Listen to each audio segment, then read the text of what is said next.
നിങ്ങൾ ഇതുപോലത്തെ ഒരു മൈക്രോവേവ് ഓവൻ വാങ്ങിയിട്ട് ഉപയോഗിക്കാൻ നിങ്ങൾക്ക് പറ്റിയിട്ടില്ല. കാര്യം എന്തുകൊണ്ടാണെന്ന് വെച്ചാൽ നിങ്ങൾക്കത് കൃത്യമായിട്ട് ഉപയോഗിക്കാൻ അറിയില്ലാത്തതുകൊണ്ടിട്ട് പലപ്പോഴും പല ആൾക്കാരും ഇങ്ങനത്തെ മൈക്രോവേവിനൊക്കെ ഓവനൊക്കെ വാങ്ങിയിട്ട് അവിടെ മാറ്റി ഒരു മൂലക്ക് വെക്കുന്നതാണ് പതിവ്. നിങ്ങൾ ഈ വീഡിയോ സ്കിപ്പ് ചെയ്യാതെ ഒരു 5 മിനിറ്റ് കണ്ടു കഴിഞ്ഞാൽ നിങ്ങൾക്ക് ഇതുപോലത്തെ ഏത് മൈക്രോവേവ് ഓവനും വീട്ടിൽ അല്ലെങ്കിൽ നിങ്ങൾക്ക് എവിടെയാണെങ്കിലും കൃത്യമായിട്ട് ഉപയോഗിക്കാം. അപ്പൊ ഈ വീഡിയോ സ്കിപ്പ് ചെയ്യാതെ കാണുക. ഫുള്ളായിട്ട് കണ്ടു കഴിഞ്ഞാൽ നിങ്ങൾ മൈക്രോവേവ് ഉപയോഗിക്കുന്നവരിൽ മാസ്റ്ററായിട്ട് മാറും. നമ്മൾ സാധാരണ ഇങ്ങനത്തെ ഒരു ഇന്റർഫേസ് ആണ് നമ്മളുടെ മൈക്രോവേവ് ഓവനുകളിലൊക്കെ ഉണ്ടാകുന്നത്. ചിലതിന് ഇവിടെ ഒരു പുഷ് ബട്ടൺ ഉണ്ടാവും, ഓട്ടോമാറ്റിക്കലി തുറക്കുന്ന ഡോറായിരിക്കും. ഇത് നമ്മൾ മാനുവലി ഓപ്പറേറ്റ് ചെയ്യുന്നതാണ്. ഇതിൽ ജസ്റ്റ് നെക്കി കഴിഞ്ഞാൽ ഡോർ ഇങ്ങോട്ട് ഓപ്പൺ ആയിട്ട് വരും. ഓപ്പൺ ആയിട്ട് വന്നു കഴിഞ്ഞാൽ നമുക്ക് ഇതിൻ്റെ അകത്ത് കാണുന്ന കുറച്ച് അക്സസറീസ് ആണ്. ഇതൊരു സ്റ്റാൻഡാണ്, ഗ്രില്ലിന് ഉപയോഗിക്കുന്ന സ്റ്റാൻഡാണ്. ഇതൊരു ടേൺ ടേബിൾ പ്ലേറ്റ് ആണ്. പിന്നെ അതിൻ്റെ താഴെ ടേൺ ടേബിൾ കറക്റ്റായിട്ട് ഓടാനുള്ള ഒരു റെയിലും ഉണ്ട്. ഇതാണ് ഇതിൻ്റെ അകത്ത് വരുന്ന ആക്സസറീസ്. ഈ ഒരു മൈക്രോവേവ് ഓവനിൻ്റെ അകത്ത് നമ്മുടെ ഫസ്റ്റ് ഡിസ്പ്ലേയിൽ കാണുന്ന ഒരു ഏരിയ ആണ് ഈ കാണുന്നത്. ഇതിനകത്ത് ഇവിടെ ഒരു ഡിസ്പ്ലേ ഉണ്ടാവും. ഈ ഭാഗത്താണ് ഇതിൻ്റെ ഡിസ്പ്ലേ വരുന്നത്. ഫസ്റ്റ് ബട്ടൺ എന്ന് പറയുന്നത് മൈക്രോവേവിൻ്റെ, തൊട്ടിപ്പുറത്തെ ബട്ടൺ ഗ്രില്ല് പ്ലസ് കോമ്പിനേഷനായിട്ട് ഉപയോഗിക്കാവുന്ന ഒരു ബട്ടൺ ഉണ്ട്. കൺവെക്ഷൻ ഉണ്ട്. ഇതൊരു കൺവെക്ഷൻ മൈക്രോവേവ് ആണ്. കൺവെക്ഷൻ ഇല്ലാത്ത മൈക്രോവേവും നമുക്ക് അവൈലബിൾ ആണ്. ഇത് വെയിറ്റ് ടൈം ഡീഫ്രോസ്റ്റ്. പിന്നെ കിച്ചൺ ക്ലോക്ക് ടൈമറാണത്. ഇത് സ്റ്റോപ്പ് ക്ലിയർ ബട്ടൺ.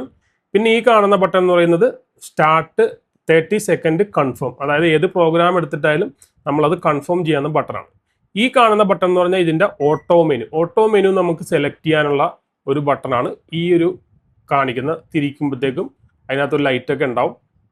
അത് ചിലപ്പോൾ ലൈറ്റ് ഇല്ലാത്ത മോഡലുകൾ ഉണ്ടാവും. ഇതിപ്പോൾ നമ്മൾ ഓട്ടോ മെനു ആണ് എടുത്തേക്കുന്നത്. ഓട്ടോ മെനു നമുക്ക് എടുക്കേണ്ടതെന്നുണ്ടെങ്കിൽ ഇതിൽ നെക്കി ക്യാൻസൽ ചെയ്ത് കളയാം. നമുക്ക് ഡയറക്റ്റായിട്ട് മൈക്രോവേവ് നമുക്ക് സ്റ്റാർട്ട് ചെയ്യാം. ഈ ഒരു സ്റ്റാർട്ട് ബട്ടണിൽ ഒറ്റ പ്രാവശ്യം പ്രസ് ചെയ്ത് കഴിഞ്ഞാൽ 30 സെക്കൻഡിൽ നമുക്ക് സ്റ്റാർട്ടാവും.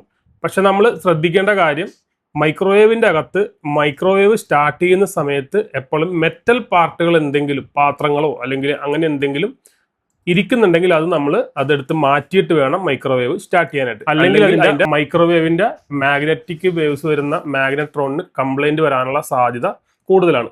അപ്പോൾ നമുക്ക് ഈ ഒരു മെറ്റൽ പാർട്ട് ഇതിനകത്ത് നിന്ന് എടുത്ത് മാറ്റാം. അതിനുശേഷം ഡോർ അടക്കുക. നമ്മൾ ഇതിനകത്ത് ഡയറക്റ്റ് സ്റ്റാർട്ട് ചെയ്യാൻ വേണേ. ഇപ്പോൾ മൈക്രോവേവ് സ്റ്റാർട്ട് ചെയ്തിട്ടുണ്ട്. ഒരു 30 സെക്കൻഡ് ഇവിടെ കാണിച്ചു. ഇവിടെ കൗണ്ട് ഡൗൺ തുടങ്ങിയിട്ടുണ്ട്.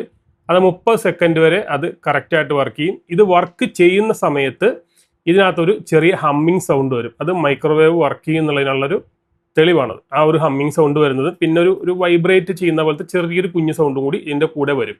അപ്പോൾ കറക്റ്റായിട്ട് മൈക്രോവേവ് വർക്ക് ചെയ്യുന്നുണ്ടെന്നാണ് അതിനർത്ഥം. ഇതാണ് നമുക്ക് സ്റ്റാർട്ടിങ്ങിൽ ചെയ്യേണ്ട കാര്യം. അതായത് നമുക്ക് വേറെ പ്രോഗ്രാമുകളോ കാര്യങ്ങളോ ഒന്നും നമുക്ക് എടുക്കണ്ട എന്നുണ്ടെങ്കിൽ ഡയറക്റ്റ് നമുക്ക് ഇങ്ങനെ സ്റ്റാർട്ട് ചെയ്യാം. അത് ഇനിയിപ്പോൾ 30 സെക്കൻഡ് അല്ല നമുക്ക് വേണ്ടത്, ഒരു 60 സെക്കൻഡൊക്കെ വേണമെന്നുണ്ടെങ്കിൽ നമ്മൾ സ്റ്റാർട്ട് ചെയ്യുമ്പോൾ 30 ആയി. അതുമേൽ തന്നെ നെക്കിക്കൊണ്ടിരുന്നു കഴിഞ്ഞാൽ ഇതിങ്ങനെ ടൈം ഇങ്ങനെ കൂടി വന്നുകൊണ്ടിരിക്കും. നമുക്ക് ആവശ്യമുള്ള ടൈം അനുസരിച്ചിട്ട് അത് സെറ്റ് ചെയ്ത് വെക്കാം.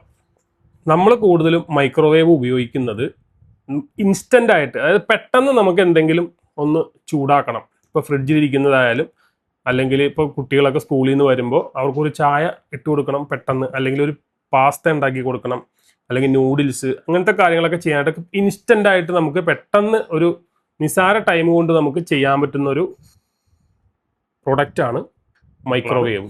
ഇപ്പം നമ്മളിത് മൈക്രോവേവിൻ്റെ നമുക്ക് മാനുവലി സെറ്റ് ചെയ്യാനുള്ള ഒരു ബട്ടണാണ്. ഇതിൽ നമ്മൾ ഇങ്ങനെ സെറ്റ് ചെയ്ത് നിൽക്കുന്ന സമയത്ത് P100 എന്ന് കാണിക്കും. ഈ P100 എന്ന് പറയുന്നത് ഈ മൈക്രോവേവിൻ്റെ എനർജിയുടെ പവർ ലെവലാണ്. പവർ ലെവൽ എന്ന് പറയുന്നതിൻ്റെ കാരണം എന്താണെന്ന് വെച്ച് കഴിഞ്ഞാൽ, നമ്മൾ വീടുകളിൽ അടുപ്പിനകത്തൊക്കെ ഉപയോഗിക്കുന്ന സമയത്ത് നമ്മൾ ആദ്യം കുറച്ച് ഫ്ലെയിം കൂട്ടി വെക്കും. അതിനുശേഷം നമ്മൾ പതുക്കെ സിമ്മിലിട്ട് വർക്ക് ചെയ്യും. എന്ന് പറഞ്ഞ പോലെ ഇതിനകത്ത് നമുക്ക് പവർ ലെവൽ സെറ്റ് ചെയ്യാം. അതായത് പവർ 100ൽ വർക്ക് ചെയ്യുകയാണെന്നുണ്ടെങ്കിൽ 100% എനർജി ഉപയോഗിച്ചിട്ടാണ് ആ മൈക്രോവേവ് വർക്ക് ചെയ്യുന്നത്. അപ്പോൾ നമ്മൾ അതിൻ്റെ ഉള്ളിൽ വെക്കുന്ന എന്ത് ഫുഡ് ആയാലും പെട്ടെന്ന് തന്നെ ആയി കിട്ടും. നേരെ മറിച്ച് നമ്മൾ ഇതിനകത്ത് ഈ ഒരു താഴത്തെ കൺട്രോളിൽ ഇങ്ങനെ തിരിച്ചു കഴിഞ്ഞാൽ ഒരു 30 മുതൽ 10 കണ്ട പവർ ലെവൽ 10, 30 അങ്ങനെ ഓരോ കൗണ്ട് നമുക്ക് എടുക്കാൻ പറ്റും. അപ്പോൾ പ്രധാനമായിട്ടും ശ്രദ്ധിക്കേണ്ടത്, നമ്മൾ മൈക്രോവേവ് നമുക്ക് ടെമ്പറേച്ചർ സെറ്റിംഗ് ആണ്. ഇത് നമുക്ക് എത്ര ലെവൽ വേണമെങ്കിൽ നമുക്ക് സെറ്റ് ചെയ്യാം. സെറ്റ് ചെയ്തതിന് ശേഷം നമ്മൾ കൺഫേം കൊടുത്താൽ മാത്രം മതിയാവും. പിന്നെ അതിനകത്ത് നമുക്ക് മൈക്രോവേവ് സ്റ്റാർട്ട് ചെയ്യാൻ പറ്റും. ടൈം മാത്രം കൊടുക്കുക, എഗെയിൻ സ്റ്റാർട്ട് ചെയ്യുക. മൈക്രോവേവ് നമുക്ക് നമ്മുടെ ആവശ്യത്തിനനുസരിച്ചിട്ടുള്ള പവർ ലെവൽ നമുക്ക് സെറ്റ് ചെയ്യാം. പിന്നെ വരുന്ന ഫംഗ്ഷൻ എന്ന് പറഞ്ഞാൽ ഗ്രില്ലിംഗ് ആണ്. ഗ്രില്ലിംഗ് എന്ന് പറഞ്ഞാൽ നമുക്ക് ഇതിനകത്തൊരു കോയിലുണ്ട്, ഗ്രില്ലിംഗ് കോയിൽ ഉണ്ടാവും. ആ ഗ്രില്ലിന്റെ കോയിൽ വർക്ക് ചെയ്യാൻ വേണ്ടിയിട്ടുള്ളതാണ് ഈ ഒരു ഫംഗ്ഷൻ. അത് നമ്മൾ ജസ്റ്റ് ഇതുപോലെ തന്നെ സ്റ്റാർട്ട് ചെയ്യുക, ടൈം കൊടുക്കുക, എഗെയിൻ സ്റ്റാർട്ട്. അത് വർക്കിംഗ് ആവും. കോമ്പിനേഷൻ ആണ്. കോമ്പിനേഷൻ എന്ന് പറഞ്ഞു കഴിഞ്ഞാൽ ഒരു 4 കോമ്പിനേഷൻ വരെ ചില മോഡലുകളിൽ കാണും. ഇതിനകത്ത് ഇപ്പം 4 ഉണ്ട്.